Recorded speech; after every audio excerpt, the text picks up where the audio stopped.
hozir Samarqand Jomboy un zavodini yonidagi magazin yonmoqda, mana qarang.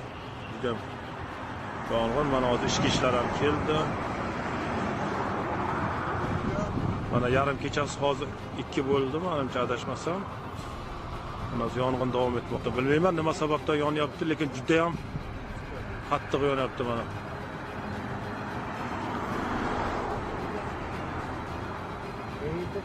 Mana hozir ishga ishlar ham keldi.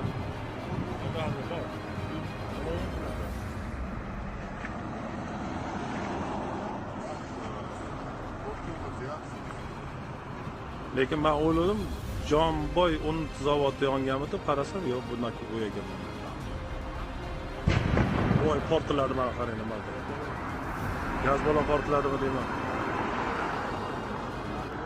Do'stlar, qisqacha reklama, barchangizdan uzr so'rab qolaman do'stlar. Do'stlar, o'zimning oshnam Moskva shahrida taksi park ochgan. Telefon nomerlar, WhatsApp nomerlar ikkalasi ham любое время ishlaydi. Любое время telefon qilsangiz javob beradi. Kimdan-kim aka-ukalarimiz, taksis aka-ukalarimiz maslahat berardimki, mana shu oshnalarim bilan birgalikda ishlashdi. Xudo xolasa nasib bo'lsa, tez orada men o'zim ham borib qolsam, albatta bu taksi parkda ham video qilib chiqaraman. O'zimning oshnam ishonchli taksi parklar do'stlar. Telefon qilib barchasini o'zingiz kelishib, o'zingizning mashinangizni